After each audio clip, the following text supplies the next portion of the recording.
Welcome to the Wednesday Honors Luncheon series. Let me first introduce, this is Laurie Davis, who has been working for quite a while with our, what's the current name? Career Center.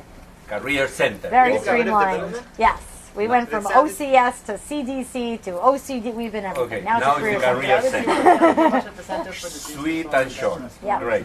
So, and she has been wonderful guiding our students in she and the whole center, guiding our students, giving them visions of how to apply, what are the useful things to do in order to, so to speak, market yourselves. Of course, our professors in different departments also do a lot of that. We advise our students in physics what to do and go to your majors and your professors. But there are certain opportunities that they act as the catalyzer, and they know all the information, and they can tell you the best way of taking advantage of that. And there are some that particularly are well suited for honor students, and I assume those are the ones that you will talk about today, and how you can take the best advantage of that and the years here to prepare yourself for the world out there. Great. So thank you, Laurie, for coming. So, just by a show of hands, how many of you have actually ever been to the Career Center? Good. Okay, that's great, especially because a lot of you are first year, so fantastic. And for those of you who haven't, we hope that we will see you soon. I'm just going to talk briefly today about what we do at the center, how we can help you, and we're going to talk a little bit about professionalism, because particularly for those of you who are first coming in, I've been at Yeshiva now for 6 years, and I would say the feedback that we receive from employers above all else, employers as well as graduate schools, are, and this is not just at Yeshiva, I was at Columbia before and we had the same issues, but communication skills, writing skills, in terms of how to be professional, how do you address a note to somebody, how do you ask respectfully for things. And this is an area where our students always think, oh, I would never do that, that's so silly, but every single person does it. And so I'll share with you some actual examples to sort of bring it to life. Since many of you are undecided onto your career path, I'm so thrilled that you're here today because we can help you with that. That's really what we do at the Career Center. We help you figure out, hey, here's what I'm good at, here's what I enjoy, here's what I think I want for a lifestyle in terms of what I'm looking for out of a career. What would be a good fit? And we can help you brainstorm options and show you how to do the research to do that. So if you really are undecided, please come and schedule an appointment with one of our career counselors. That's what we're trained to do. Okay? So let me see if this will work. Yes. Okay. So what do we do at the Career Center? First of all, as I said, choosing a major. So if those of you are still undecided about a major, we work very collaboratively with academic advisement. We are not going to say, oh, it's 33 credits for this and X credits for that for certain majors. That's what advisement is for. But we will say, listen, if you think you want to be an actuary, this is why it might make sense to choose math as a major. Or if you're thinking about being a history major but you're not sure what you want to do, here are tons of options that you can go into with that field. So if you're not sure what you want to major in, we can have that conversation with you. And then, of course, developing your career goals. Most people, make the mistake of thinking major equals career. It's not the case. There's very few fields where you have to really major in the particular area, accounting being one of them. If you want to be an accountant, you really have to be an accounting major. But even with actuary, you don't have to be a math major. I've seen people, I have an advanced degree in psychology, but I was a history major. I had to take some additional coursework along the way, but you make it work. So don't think that if you choose a major, that means that there's always a direct path. All right? We also provide, of course, one-to-one individualized career counseling. There's no limit on the amount of sessions we can see. I've seen students once a week for a year, and that's okay, pending our availability. So you might see us once for just a quick application review and never see you again because you get in and you have faculty support, and that's great. Or we might see you, you might become one of our frequent flyers, and we see you all the time at our events and come to our office a lot because you just really want that extra support, and we're happy to comply. Resume reviews. So at some point, all of you are going to need some semblance of a resume or a CV. A CV is really just sort of the academic term for resume. It's usually just a little bit expanded. A resume is typically one page. A CV might be several pages. How many of you actually have a resume or have drafted a resume? Okay, so the rest of you are going to need to do this, whether it's to apply for an internship, to apply for a research position, to apply to graduate school at some point. you're going to need to do it, and there's a very particular way that it needs to happen, and we can help you with that. All right? Also, interviewing skills. This is really important. Again, whether it's for a job or an internship or for graduate school. I prepped a student yesterday who had an interview at Harvard Law School, a Skype interview. This is new. Harvard never used to do interviews for law school before, but they're starting to do it. So regardless of the profession, regardless of the field, at some point in your life you're going to need to interview. Do not think that you just know how to do it. No one just knows how to interview. It really is a skill that you need to learn, and we will teach you the tools and the techniques and sort of the inside scoop of what we know the employers and the graduate schools are looking for. Okay? And then we have a system called YU Career Link. All of you have access to it. If you do not know how to log in, I'm going to show you in a little bit. That has all of our job postings. Part-time jobs, internships, summer opportunities, full-time employment. Sometimes we even will put scholarships and things of that nature on there if the employer wants. But do know how to use our system because, again, at some point throughout your career, you're probably going to want to use it.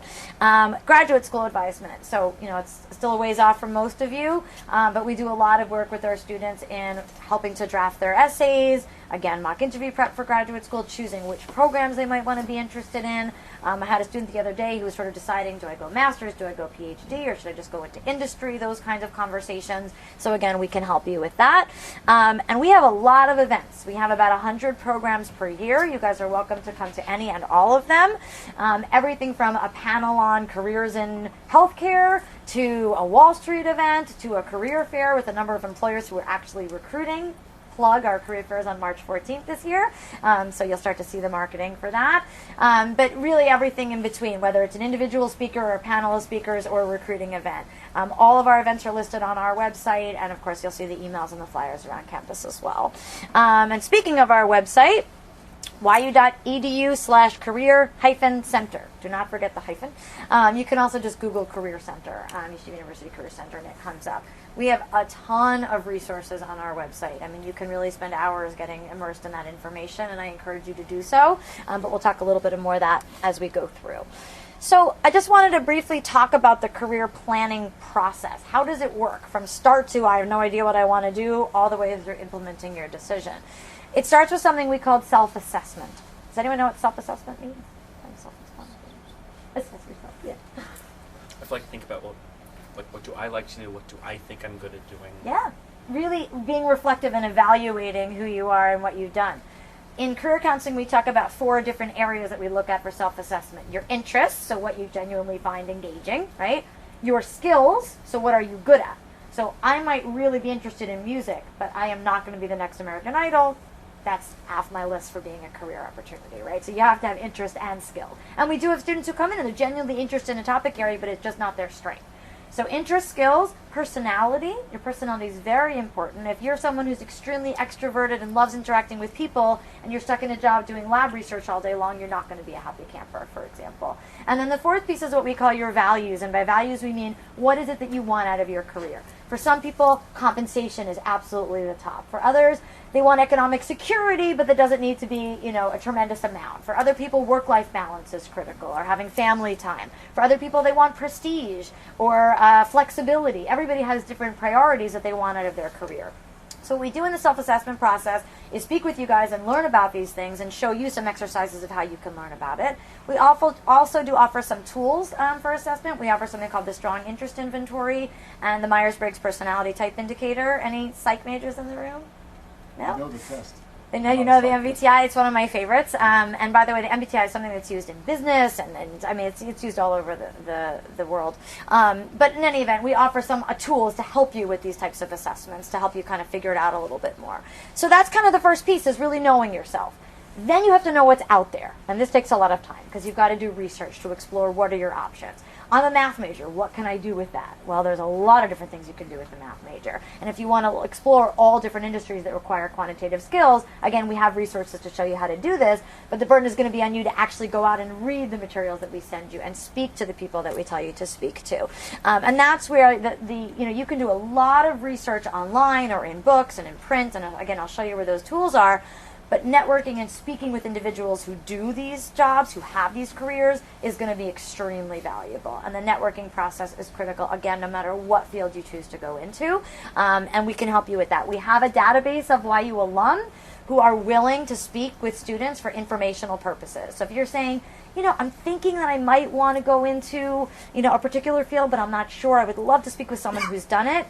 Come to our office, we'll find the name for you, we'll get you connected with the person, and we'll tell you how to have that conversation. And maybe it's a half an hour phone chat, maybe you go and meet with the person in person and have a cup of coffee, but you'll have that conversation and learn more about the field.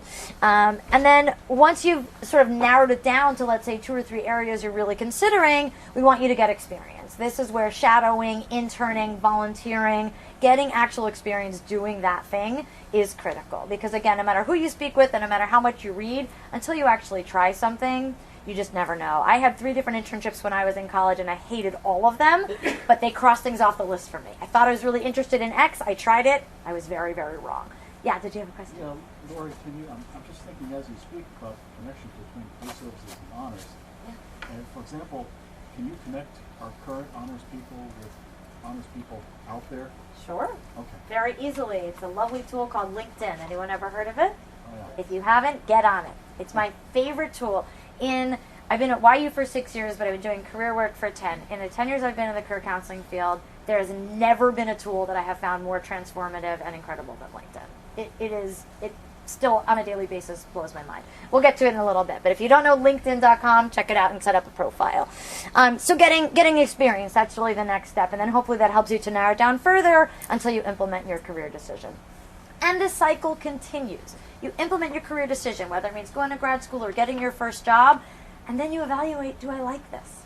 Right? So my first job out of undergrad, I worked for a corporation in the fashion industry, and I hated it. And I had to ask myself, what do I like? What don't I like? Why am I unfulfilled? And went through the self-assessment process again and totally changed careers. I went back to graduate school and took on a whole new path.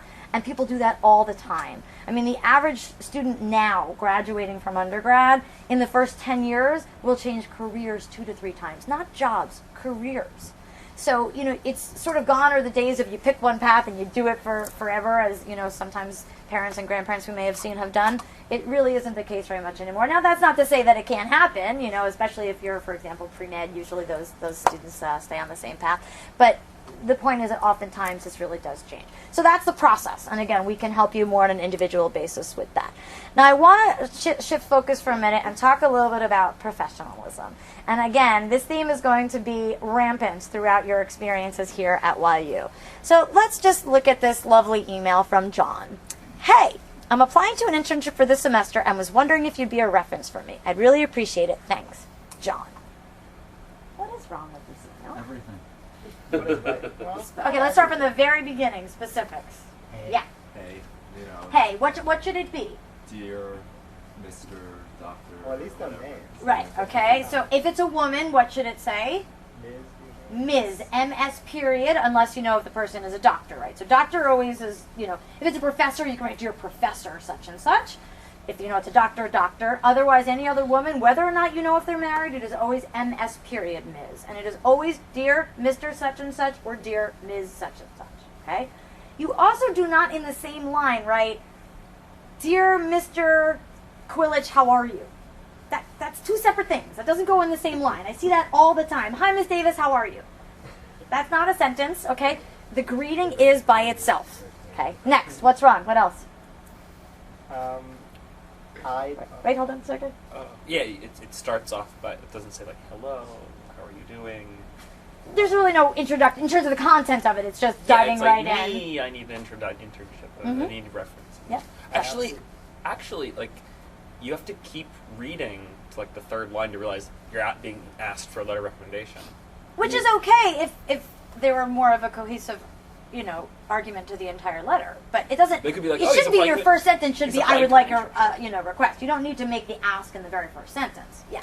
So, other than like the smaller details of the actual content, unless they know the professor very well, they should remind them how they know them. Thank you. Dear Professor Quillage, you might recall I took your class in such and such last semester. We spoke briefly about X, Y, and Z. I've now decided to actually apply for that position. Right. Thank you. Some context. Remind the person of who you are. Yes. So you can't use text speak, you can't say fix. Right. Okay, so Even THX, just totally unprofessional, not appropriate. Yeah. I get emails like this one from honor students. All the time. Hey, Dr. G. Okay. Now, Hey. I did a presentation for a group of SIM students. I think it was I don't know if it was honors or one of the business communications classes. And I did this whole presentation all about avoiding typos and all this stuff. The next morning, I got thank you notes from all of the students. Okay. 9 out of the 10 thank you notes had a mistake. Thanking me for teaching them how important it was not to have typos in their communications. You are not immune for this. It will happen to all of you at some point. You will send a company an email and put the wrong name on it. You will spell somebody's name wrong. You will have a comma out of place. It is going to happen at some point. Our brightest of our bright, doesn't matter. It will happen to you. We've all done it. The best thing you can do is have someone else have another set of eyes on it. Have somebody to look at it, because it will happen. But just to know some general rules. There's something else glaring that we missed here. Yes, John who? I might know 15 Johns. Would you like to tell me who you are? Huh? Also, the I should be capitalized and probably broken up. Yes, I would. Yeah, avoid the contractions, exactly. What should be before the John? Thank you. Sincerely, yes. You need some sort of... before, supposed to be over there. Right, well, so then it would be a thanks here, or really should be thank you very much. But then here should still say sincerely or best regards, comma, John. Okay? Get yourself in the habit of sending emails never from your phone, okay, from your computers. Why not from your phone? Sent from my iPhone. Well, you Number one, you see the little message that looks really unprofessional, sent from my Verizon Wireless. What else? Right, exactly. It might not look, and there's, you also don't catch the mistakes. And it shows that you're sort of rushing and doing it on the go. If you're sending an important email, if you are asking someone for a reference, or you're applying and it's a cover letter, whatever the situation is, show them that you've taken a minute to think and sit down in a professional manner and write a nice letter. Does this take time? Yes. Do you guys have much time? No. Enter management skills and prioritization. Okay? That's what you got to do. So, why are these emails important? People are looking at your messages as a reflection of who you are. When I get an email, first thing in the morning, that was sent at 1 o'clock in the morning, and I see when it was sent, from a student saying, hey, can I schedule an appointment today at 9? Without a name, without any information, or even better, the entire email is in the subject line. Hi, I'd like an appointment at 9 a.m. with Laurie Davis. And then the blank email. I get this all the time. Write me an email. I am assuming, right or wrong, okay, I am assuming this person is lazy, this person is rushed, this person isn't being respectful. I am making a judgment about that person. And it has staying power. I can forward that email to anybody I want, and I often will. And I can file it, and I can look back on it. So when that very student asks me for a favor several months later, I can say, why does that name sound familiar? And I can do a little search on my Outlook. Ah, that was the guy who wrote me at 11 and 1 in the morning asking me for an appointment at 9 a.m. Okay? You have to be careful what you put in writing. You really, really do. So some just basic steps. Think before you write. Who is your audience? What are you trying to convey? Proofread your message. I cannot emphasize this enough. And again, this holds true for everything, all of your work, whether it's papers you're writing in school, whether it's cover letters, notes to professors, to colleagues, for networking purposes, your resumes. Proofread everything. Why is spell check not good enough? As long as it's a word, it won't underline. Right. So give me an example where that would be incorrect. There and there, hidden in. Exactly. T-H-E-I-R, T-H-E-R-E, right? Spell check is not going to catch that, but it's still a mistake. Another reason why putting things in your phone isn't as good is if you're writing on the computer, right? If you're about to send an email, one trick is to actually write the email, especially if it's really important, in Microsoft Word. So then it will do a grammar and a spell check, and then you can copy and paste it into your Gmail or whatever email system you're using. Okay, so just it's another set of checks. Use spell check with caution. Okay, subject headings. So we talked about not putting the entire message in the subject line. What should your subject line state? Let's say for that previous one where you want to request a letter of recommendation. Be purpose and your name would be helpful. That would be fine, sure. So request for reference from Jonathan Schwartz. Yeah. Okay, that's fine. Capitalize the first word. Okay, make it topic oriented. People are going to file their emails by subject. So you want the subject to be relevant so they can quickly refer to it later. Did you have something? You also don't want them to delete it without reading it, like you might if it's the wrong subject line. Yeah, right, because they think it's totally irrelevant or something off topic. This also goes to the back and forth of when you're replying to people, and when you get into the professional world, this becomes very important. Trying to avoid replying to an old email with a totally new topic, just because it happens to be the same person. Because then the subject line is wrong and it's harder to find later. But that's just an organizational thing. Remember, emails can always be forwarded. I always use this example because it just stood out in my mind. A couple of years ago, a student was asking, his mother had a connection for him to go work somewhere. I don't remember if it was like research or a job, but his mother knew someone. And, the guy said, tell your son to forward, the resume and I'll send it. Fine. So he sends his mother his resume, and in his note, he said something like, I'm going to be home this weekend, I really need to do my laundry. It was something about his laundry being that weekend. The mother missed that. It was like a P.S. P.S. When I'm home on Sunday, I want to do my laundry. The mother just forwarded it to this contact, who is now reading this email from this, talking about his laundry. Like, this professional does not need to see the P.S. to mom about your laundry, right? So email can always be forwarded. Be careful what you say. And when you forward something, make sure you look at the trail below. There might be something earlier on, like, I hate that professor, don't take his class, he's super hard. Do you have his email address? Yes, I need to ask him for this. I wish I hadn't, but I really need to. Okay, forward. Guess who's going to see that entire trail? Happens all the time. Okay, so be careful what you forward. Err on the side of formality. When in doubt, it is better to be more formal than too casual. I would rather you say, Dear Ms. Davis, and then I can say, please call me Laurie, it's fine. Then you just write, hey, Laurie. Okay? It's better to be more conservative. Yeah. If you're only on the 10th email between you and this person, you should still say, Dear So, Ms. right, so person. again, I think, They definitely don't. every Yeah. single time, it doesn't need to be, Dear Ms. Davis, Dear Ms. Davis. So you're right. I mean, you have to be careful about being too robotic and going with the natural flow of the conversation. If I write back and just say, great, see you tomorrow, it's fine for you to write back, thanks, looking forward to it. That's okay, right? So every single time, you don't need the intro and the conclusion and that whole thing.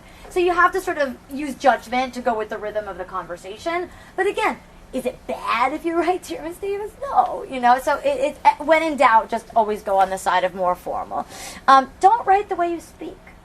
Don't write the way you text. Okay? What goes on paper should be more formal. It should sound a little bit awkward to you if you were to read it out loud. It wouldn't be the way you would speak to your friends. And don't use IM or text abbreviations, LOLs and THXs and all those kinds of things. Okay. Any questions on the professionalism and letters and all that good stuff? Okay. Again, it's going to happen to you. One of you is going to email me and say, Ms. Davis, oh my gosh, you're right. I just emailed somebody and by accident, blah, happened. Because that happens every single day. So again, don't think you're immune. So networking. Who can define networking for me? What do you think that means, networking? Yes. I think it means making friends everywhere you go. Okay, I'll go with that. There's more to it than just friends, but yeah, because they're not always going to be your friends. But who else? But Expand. friend in a professional sense. Okay. Making sure a lot of people know you're good at certain things. That's an interesting way of looking at it. Sure. Yeah, that's helpful. Yep. Usually making acquaintances or friends or whatever in order that they can help you or that they can refer you to something, not just to make friends. Well, Making yourself known. yeah, that sort of goes along with all of these are elements of it, right? I define networking as creating mutually beneficial relationships with people everywhere, wherever you go. Okay? I say mutually beneficial. Yes, you might want something out of that person. Maybe they have a job for you. Maybe they are on the admissions committee of a school you would love to go to, and you would love to get that in with them, get that contact. For all you know, that person's son or daughter might be considering attending Yeshiva University and might want to get your opinion on it or put them in touch with your kid. Or go abroad to Israel and want to get your take on it. You never know how you can also be helpful. Go through life helping people because you never know how it's going to give back. The biggest mistake people make is they think, well, my mom's just a doctor. She doesn't know anyone. Or, such and such is only in physics. He doesn't know anyone. Really? He doesn't have any relatives? He doesn't have any friends? He doesn't have any friends who have relatives or relatives who have friends? Don't have the mentality of, there's no point in me helping them, that's a waste of my time, because you never know how it's going to give back, and I see it happen every day, and it does.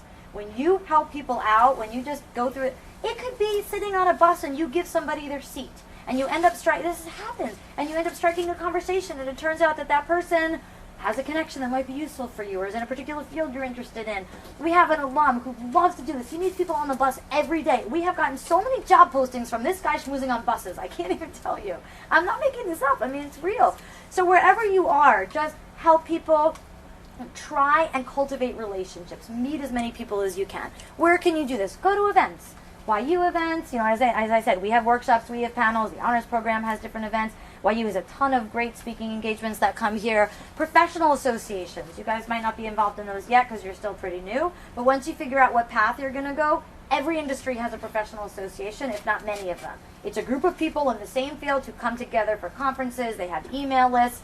As a student, there's usually a reduced fee, you can get a student rate.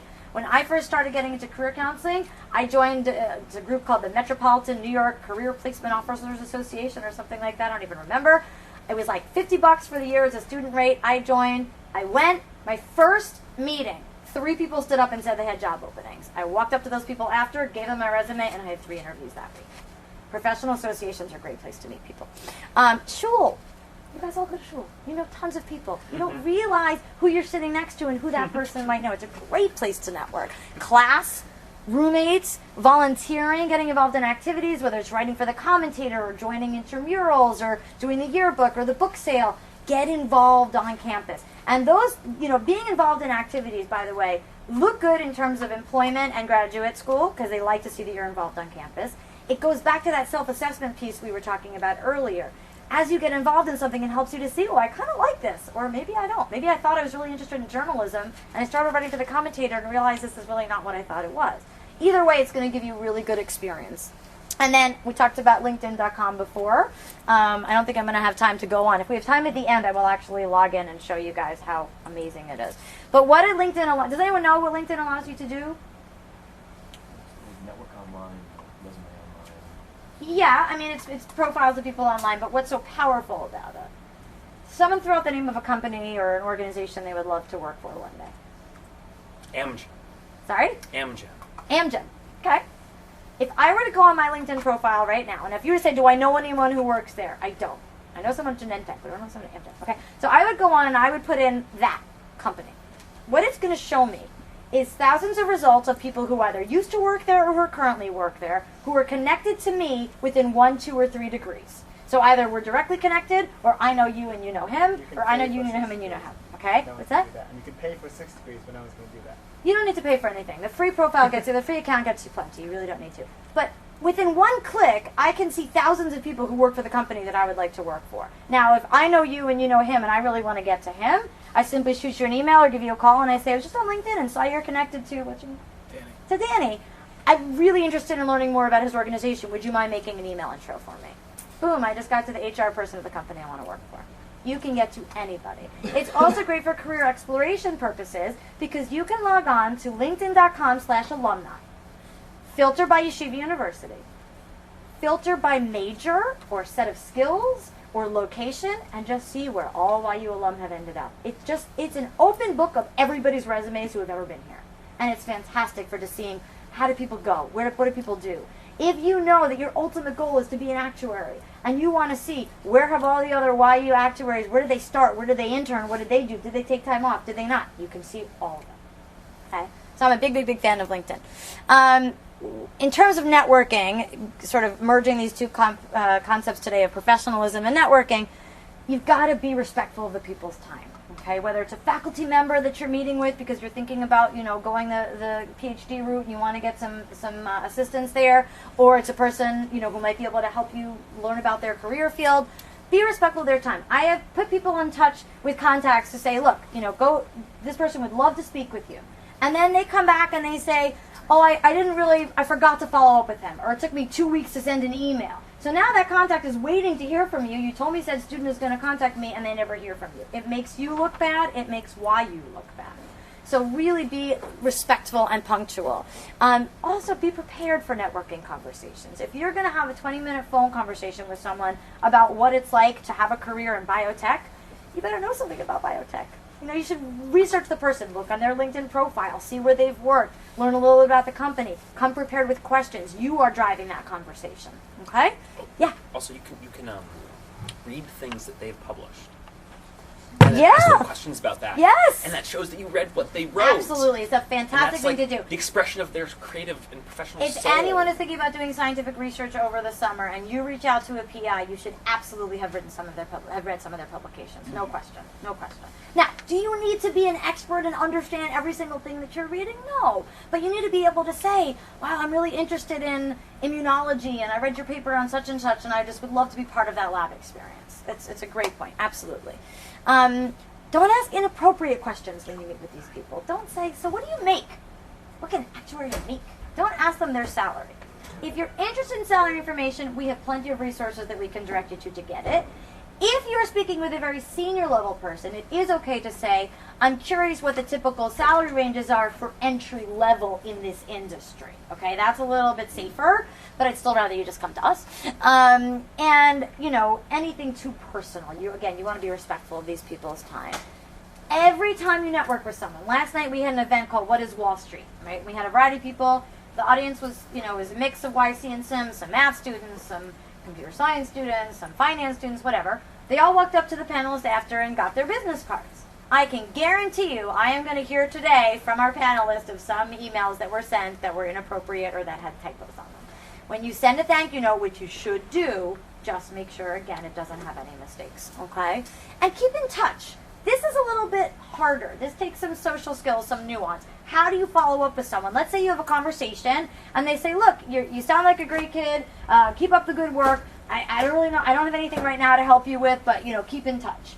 And then you say, okay, a couple months goes by and I don't know. How do I keep in touch? Any ideas of how you would get back in touch with that person? Check in again. What might you say? When would be a good time to check in? In the back. Holiday season. Perfect. Yeah. Check in. If you know that they're of the community, certainly, then, you can wish them a Happy New Year over Rosh Hashanah or one of the holidays. If it's someone who you know is not, make sure that you really know, because sometimes it's hard to know. If you have a name like Davis, no one knows what I am. I like it. I'm very incognito. You don't know what I am. But, if you don't know, be careful, because you don't want to send somebody like a religious message and then you find out they're actually not religious or vice versa. But holidays and then you can always say Happy Holidays during the Hanukkah, Christmas season and keep it general. But holidays are a great way to touch, to check in. Yeah. There's also, if they're somebody who works in YU, you can go to events that they run and say hi. Yes, and say, after our chat a couple months ago, I saw that you were doing this event. I just wanted to come in and say hello in person. Great, exactly. You can also, if something happens, if you get an opportunity, or if you have another question, something comes up, you can say, we spoke a couple months ago. It was so helpful when you talked about such and such. I'm now considering this fellowship, or I'm now considering, doing this. I wanted to get your take on if you thought that would be a beneficial thing to do. So keep in touch. You never know. How did I get this job at Yeshiva University? The person who hired me, Mark Goldman, and I had met at a professional association meeting 3 years before this job opening came. 3 years. We kept in touch. He and his wife and my husband got dinner one time on the Upper West Side. Every now and then. He actually, literally, I got this job opportunity on Rosh Hashanah. He texted me, on Rosh Hashanah, the day before. He texted me and he said, Happy New Year, do you want a job? I am not kidding. It all happened via text message. From someone who I hadn't seen in several months, but who we had sort of just kept in touch with every now and then, sent each other resources, checked in. It could be 3 years down the line, but guess what? It could be a really great opportunity. So keep in touch with people, okay? When you're actually looking for opportunities, again, whether it's an internship, a job, a research position, again, maintaining professionalism is critical. We talked about with networking. Make yourself available. If someone says, I would be happy to chat with you, how's Friday at 10? And you say, I'm really sorry, I have class Friday at 10. And they say, how's Monday at noon? And you say, I'm really sorry, I can't do Monday. You got to make yourself available. Now, I'm never an advocate for skipping class. So obviously, if you can go to the person and say, here's my availability, would it be possible to meet either Tuesday or Thursday between X, Y, and Z? You can throw that out there to them. But don't say no to every single suggestion that they make, or you're never going to meet with the person. Yeah. My favorite story I always tell, you didn't experience it because it was our office of pre-law advising. But this is a mistake that students do. This was particularly bad. They worked a long time to get an internship with the Supreme Court, the judge of the Supreme Court. And the student sent an email once he got the opportunity and blah, blah, blah, saying, the text was something like, I am taking Orgo this semester, which keeps me busy, so this is very hard, and on Friday I volunteer in my shul, I do this, but could the Supreme Court meet on Sunday afternoon? Because that would be fantastic. And Could the Supreme Court change its schedule for me? It's sort of saying, are all the students, your students, this stupid, or you want to punish me somehow? So try to understand whom you are speaking. Try to show respect. I mean that These are opportunities. Someone right. in Google doesn't care about the course you are taking. I mean, try to see how the person might react. I say, I have limited availability. I can do this. How can I be helpful? But don't assume that the world works on your particular schedule. I go nights to the base midrash. That's for you to know. That's not for them to know. Yeah, exactly. Great. It's a great story. Yeah, that was, I remember it always. We should have kept it somewhere. Yeah, we do was have a bloopers the folder at the Career most Center. tone-deaf thing I have Don't get on ever it. seen. Yeah. If I find it, I'm going to add that to our bloopers folder. Yeah. I'll share those with you. Wow. We have some doozies. Okay, so when it actually gets time to interview, okay, a couple of things. Be careful with religious jargon, all right? It is second nature for you guys sometimes to say, hi, how are you? Thank God. Baruch Hashem. Not okay in the professional world, not okay in the secular world. First of all, they have no idea what the heck you just said. And they're thinking, what does God have to do with anything? I just asked, how are you? Are you good? Are you terrible? Did you have a great day? Right? You're not even answering the question. So you have to be careful with the things that sometimes are second nature. Certain terms that you might use. Try to avoid Talmud. Just say religious studies or Judaic studies. Learning. Learning what? Right? People outside of the community don't use the term learning the way that you guys do, and they don't know what that means. Again, so you just have to be careful with that when you're meeting with people who are not of the community. And of course, you have to prepare for your interviews. I talked about how we offer mock interviews, and you really need to take advantage of them because it takes a lot of practice to be good at interviewing, and sometimes it's not intuitive. I'll give you a good example. A lot of interviewers will ask the question, what is your weakness? And some students will say, oh, they want me just to spin it into a positive, right? Like I'm a perfectionist or I work too hard. No, that's not at all what they're looking for.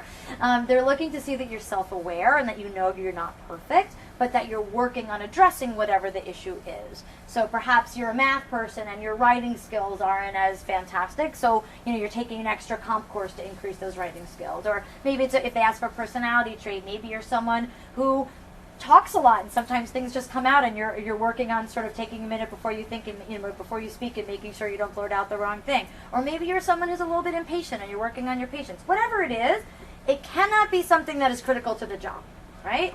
So you can't go in for a job at in a social work profession and say my weakness is that I'm impatient. That doesn't work.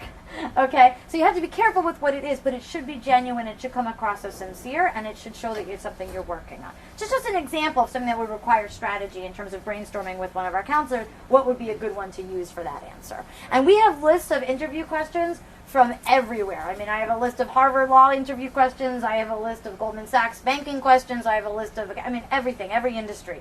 Now, you never know what you're going to get. We had an alum last year who came on campus and interviewed students, and he said, who do you hate most in your family?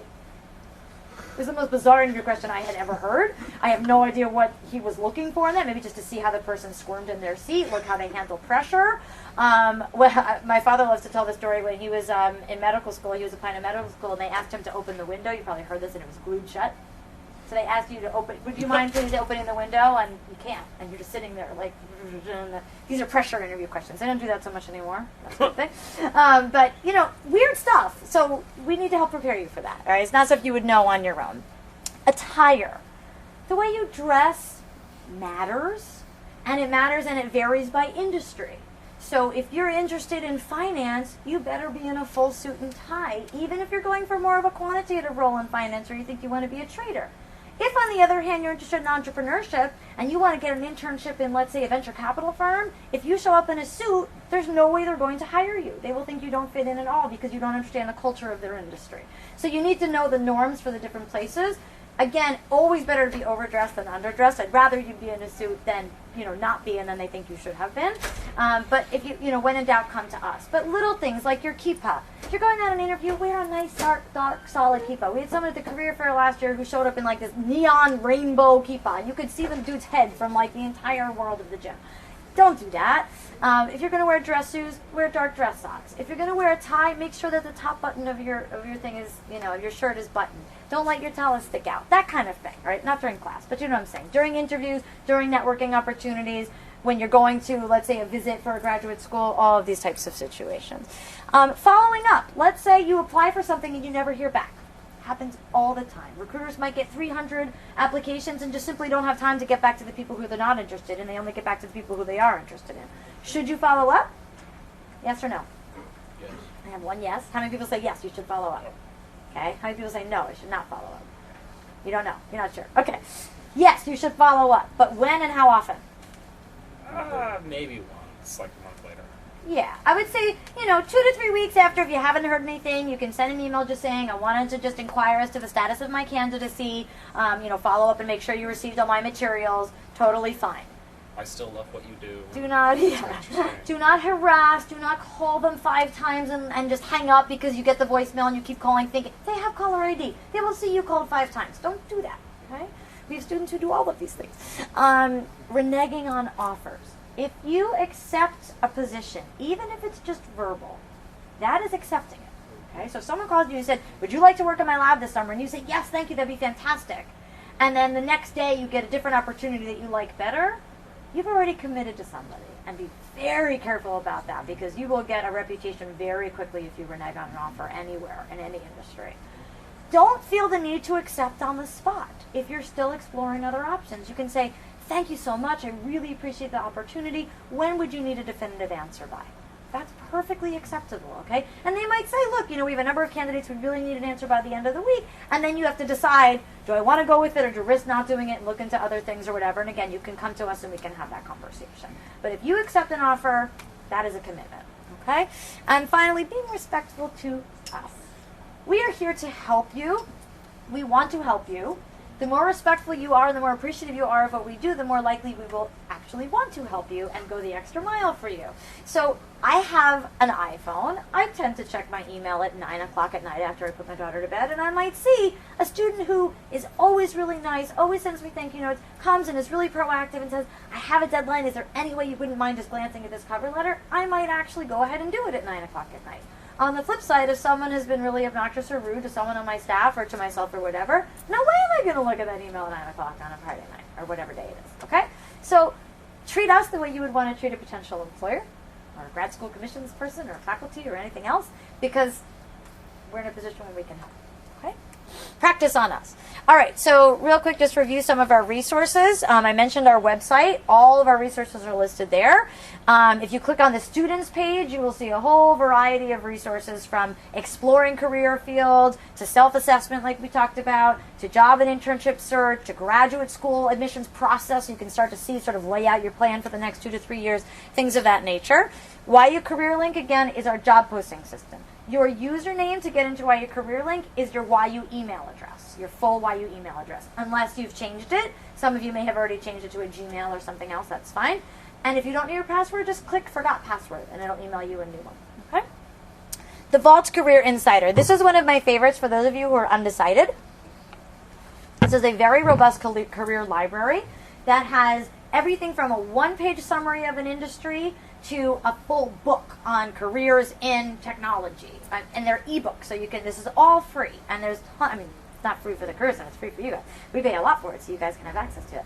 But a lot of resources there. To log in, all you need is an email address, and it will just ask you for your name and email, and you click log in, and that's it, and you have access to a ton of information, resources, articles, a day in the life of, where they actually interview people and tell you from 9 a.m. to whatever p.m. what that person does all day long. So definitely take a look at the Vault's Career Insider. You can get there right from our homepage under quick links. Industry overviews. These are packets that we internally in-house have written up for you on a variety of different career paths, just to see what are some of the the basic career tracks within that field. Big Interview is interview software. So if you can't get a mock interview or you can't get one in time and you want to practice, you can click on Big Interview and actually videotape yourself and have a conversation with a virtual person. It's kind of creepy, but cool. LinkedIn we talked about. Candid Career is another new resource that we acquired last year that I really love. It's a video library. So it's 2 to 3 minute video clips of professionals just talking about what they do and how they got there. and there's 3,000 videos. If you ever, does anyone get our weekly emails? We usually send out on Monday. It's the Career Center, right? So we always have a video of the week where we feature one of these people, but that will take you to Candid Career. And it's great just to browse through a particular area and see all the different job titles and just expand your mind. There are more things out there than doctor, accountant, lawyer. All right? There's a lot of career fields out there, and we want you guys to start being aware of them. Glassdoor is another great resource that gives you the inside scoop on companies. It will give you actual interview questions that have been asked by people at similar companies and things of that nature. Uniworld, is anyone considering making Aliyah? Maybe? Okay. So Uniworld is a very cool site that allows you to see American companies that operate in Israel and Israeli companies that operate in the U.S., and it even provides contact information. It's a little bit tricky to use the first time, but once you get the hang of it, it's actually really useful. And then tons of different website lists for job boards. So if you want to find out, Dice.com posts only tech jobs, or Idealist.org posts nonprofit organization opportunities, or all those different niche job boards, we have tons of websites that will focus on those for you. Okay? In terms of uploading your resume so that you can apply for these opportunities, because hopefully you guys are starting to think now about what you're going to be doing this summer, you go to our website, click on that big red easy button that says YU Career Link. I told you about your email address and how to get your password. Once you're logged in, make sure your profile is up to date and complete. If it says that your graduation date is wrong, contact our office, because that we have to change. You guys can't change. But everything else, all your contact information, you can. And then you click on the Documents tab and you can upload your resume. Once you upload it, it will be held in what we call the resume bin for 24 to 48 hours until a counselor can review it. If it has any mistakes, it will be rejected. You will receive an email telling you why it was rejected. So read that email. Every day people come to the office and they say, my email was rejected and I don't know why because I thought it was fine. And I say, did you read the email? No. Okay, well, read the email. Tells you why. But don't upload your resume if no one's ever seen it. It has never, ever happened that someone has uploaded the resume on the first try and got it approved. Ever. Never happens. So either come during walk-in hours, which we'll talk about in a minute, or schedule an appointment first to have the resume or the CV looked at, and then you can upload it. Okay? Confused? You look confused. No? Okay. I saw the furrowed brow. Just want to make sure. Give your resume a name, by the way. The employer or person who's receiving the resume will see this name. This gets into the name conversation that I forgot about earlier. How many of you go by a Hebrew name that is different than your full English name? Yoni, Jonathan, Yosef. Okay, right? My name is my English name, so I'm just going to start with that. Okay, fine. The point is, it's very, very, very confusing for people outside of the community when they see different names. What you need to do is pick one and go with it. Your resume, your email address, your email signature, your LinkedIn profile, all need to have the same name. So if you want to go by Yoni, that's fine, but everything better say Yoni. And your outgoing voicemail of your phone. All of these things need to match. Because when employers see a resume from Jonathan with an email address signed by Yoni, or a Mendel and a Menachem, or whatever it may be, they are completely baffled and they do not know that it's the same person, right? We're getting nice big head nod over here. It's very confusing. We see a student who shows up and they say, their name is Mark, and then I go to look for them in the system, and it's Mayer, and we don't know if this is the same person, and there might be 3 other Mark Schwartzes, so I don't know which one is which, right?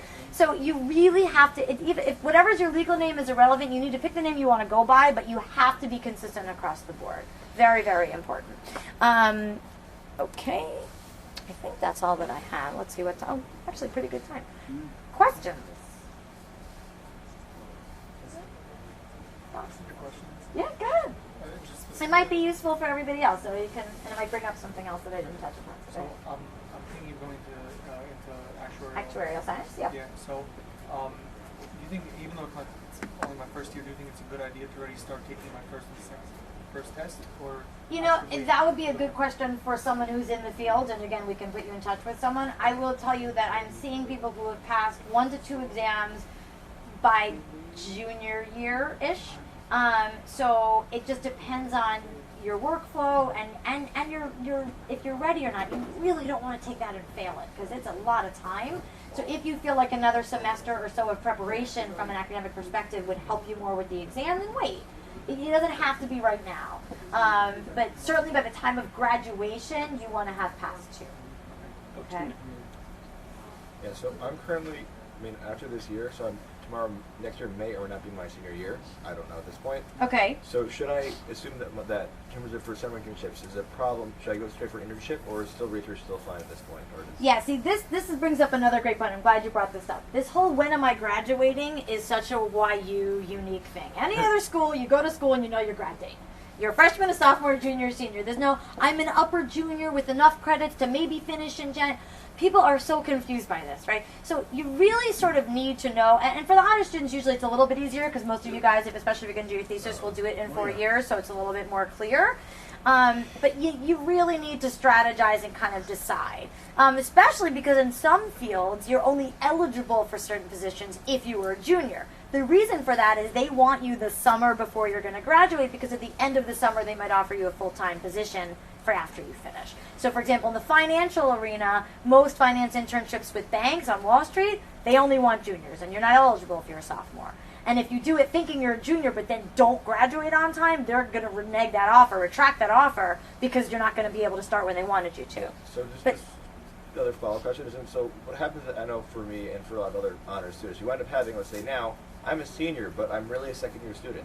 Right. So how do I put that onto my application and say, like, I've completed 100 and something? They could care less about your credits. All they want to know is when are you graduating. It's the grad date. If you are graduating in January or May of 2014, you're a senior right now. This is your last year, you're finishing. Okay. If you're graduating in January or May of 2015, you're a junior. Okay. Right? It's all about the grad date, which is, the grad date is after that summer. But to answer your question about research versus other things, there are tons of opportunities. What field were you referring to? Math and physics. Right. So do you know what you want to do with said math and physics? So if someone in your case, you're thinking about maybe I'm going to go the academic route, but I might go to industry, I'm not really sure. The great thing about having 2 full summers is you get to try both, right? So you could do research for a summer, and then the next summer you could try something more in industry and see, what direction it's going to take you. Ultimately, you need to have both in order to go either path, right? That you cannot get into a doctoral program without having done some research. Now, the other good thing about YU and about sort of having the 3.5 to 4 years is you can do something during the academic semester. Also remember, all other college students who don't have a dual curriculum are usually working during the semester. So they're not only interning in their summers, they're interning in the fall and in the spring and the summer, getting a variety of experiences, which are beefing up the resume or the CV and helping them to figure out what they want to do. So if you're here for 4 years and you can arrange your schedule so that you can do some research with a faculty member on a Tuesday or a Thursday, or get an internship downtown on a Friday morning or whatever it may be, a lot of our students do that, I really encourage you to do so. And that way you can say, okay, I'll fit in the research during the semester and I'll use my summer to try and do something in industry, and then sort of see where I think I want to go, but at least I'm hedged. Okay. Make sense? That's good. Okay, yeah. So if I'm in my first year and I'm planning on staying 4 years and I want to do something science related, I'm not sure yet. Yeah. Would it be better to try to get a research position or to try to take classes over the summer and get ahead in those? I am not a fan of taking classes over the summer. I have to be honest with you. I think particularly because most of you don't have the ability to work during the academic semester, the summer is your only time to really work. So I'm not a fan of taking classes over the summer unless it's really critical for some particular reason. The other problem with YU classes is they tend to be smack in the middle of the day, which means you can't, other places you could take class at night, so you could intern by day and take class at night, or do research by day and take a class by night. Some classes could be here anywhere, you can't. Right, it doesn't have to be here. That's true. I mean, if you take a class somewhere else, yeah. Laurie, students should consult Peter Knopf and advisement as to which classes where YU will accept. Right, that's true, because some of them, right, you're saying you could do it anywhere and they don't. And certain majors might say, we will not accept X credits from outside the institution at all. So you have to work with academic advising, absolutely, but as a rule, I really am anti-taking classes during the summer. I would much prefer you to use that time to gain experience and really figure out what you want to do. So research would be great for you to do this summer. Yeah, I want to say the same thing that you're saying. I heard that the head of the chemistry department, Dr. Something, she told me, look, unless you're switching majors and you need these credits now, there are better things to do with your summers. Because I echo what you're saying. There's certain opportunities you can go out and do things other than be in school, which you otherwise can't. And by the way, people are very wise to what goes on here. I know students who are like, okay, I'm going to take intermediate accounting this summer because everyone knows it's an easier professor. Well, guess what? All the employers now know this too. So when they see on your resume, what did you do last summer? Oh, I took classes. Oh, you took intermediate accounting? That's why you have the 4.0 GPA. They know this stuff. So you're not fooling anybody, right? I'm not saying you were trying to do that, but sometimes when people take summer courses, it is because they think that they can take it somewhere else and it will be easier. And sometimes that makes sense. I mean, if you are really interested in one area and there's a requirement, like I am really not a quantitative person. And I had to take a statistics class for my graduate work in psychology, and it was absolute torture for me. Would it have maybe made sense for me to do that elsewhere to get it easier? That is a situation where I could see that making sense, right? But that's at the graduate level, which is different than undergrad. So sometimes there are students who say, I cannot, it's going to kill my GPA if I take it here. Okay, if it has to be, we'll work around it. But as a rule, try to use your summers, not for classes. Okay. So that's good. So I'm sorry the other guys left. I just want to tell you real quick our hours. So we're open 9 to 5:30, Fridays until 2:30. We do have Tuesday nights. One of our counselors, Christopher, stays until 7, so you can still get like a 6:30 slot on Tuesdays. We are booking up like 2 weeks in advance now. It's really, really a crazy time. So if you want to get an appointment, call soon so that we can get you on the calendar. Is there anything between now and the end of the week? No, there's nothing. I just said booked up between 2 weeks. I was curious. No, nothing. Actually, we're kind of frantic right now because someone in our office, his wife just had a baby, so we're even having to cancel walk-ins today because there's literally nobody there. And tomorrow, I'm assuming no one will be in the office because of a snowstorm. So it's going to be crazy. But usually we have walk-ins between 12 and 2, Monday through Thursday. The way it works is you walk in at 12 o'clock, sign up on a clipboard for a 10-minute slot. So you can show up at 12 and sign up for the 1 o'clock slot and leave and come back. Or you can show up at 1 and hope that there's still some openings. Usually by like 1:20, everything is already booked, but it depends on the day. There's days when we only have 2 students for all of walk-ins. But between 12 and 2, and that's just a 10-minute slot. So that would be a quick, can you quick look over my resume for me, or a quick cover letter review. But if you want a full, more substantial. Yeah, if you want a full 30-minute appointment, just call or stop by the office. And I think it would be at this point, I know I'm booked, I think, all the way through the week of the 24th at this point. It's crazy. Yeah. Okay.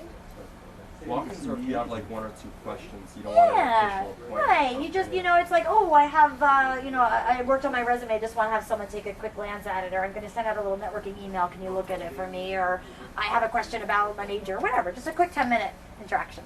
Okay? All right, guys, thank you so much for your time. Thank you very much. My pleasure.